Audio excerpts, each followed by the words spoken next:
does tell more about what it really is. Most practitioners do a Bong Sao, a higher Bong Sao too high, and the elbow is too high. And in most cases, Bong Sao is a lower technique, where you use the whole arm as a protection, not only the forearm, whole arm. And also in wooden dummy, most wooden dummy forms of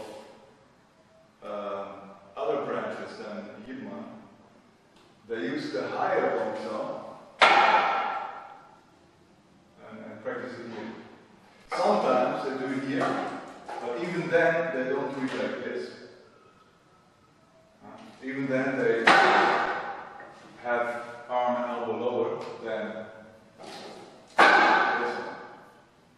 So this is in spring is like this, and also other WingTczun branches.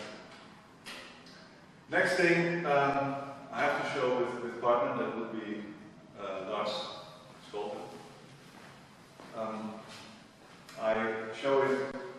We show it now with single arm zigzag. In most cases, let's say like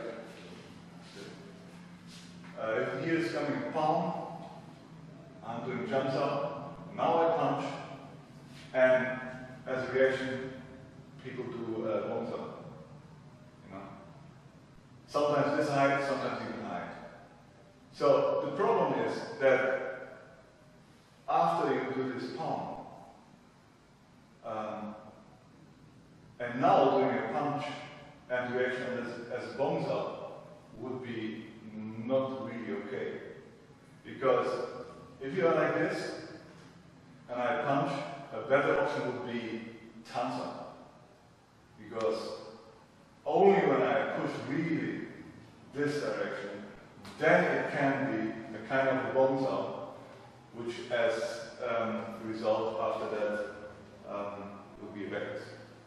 So, however, I mean, it is possible here, after this Chun Sao, he can continue with controlling my arm and go on. So when I do this exactly, I do this, I can control this, and I can go on back fist or punch or something else. Now, if the attack is to my face, it's higher. It's more like this.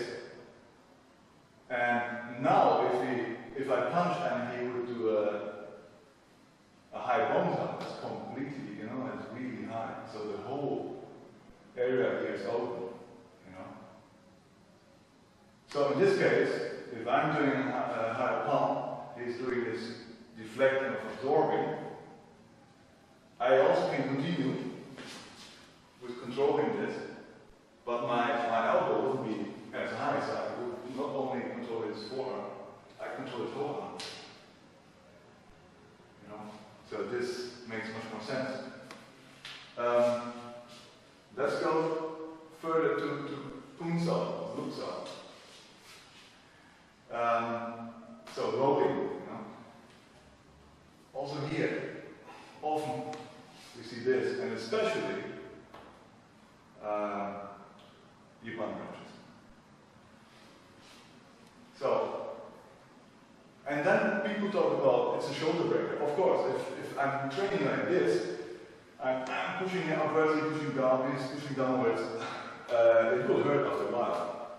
So, but maybe that's not really the idea behind it. Now, some branches use the bridge concept tongue-toe, which translated means swallow and spit, which sounds a little bit strange, So I use absorb and attack. In other branch uses reaction and action force, which is much better than. It sounds better in this case. So now the idea here would be I attack here and then use yourself, maybe charms out, or even here again the Bong Sao. This is action force, and now react. Tongue and toe. But in this case, my elbow wouldn't be like this, it's more like this.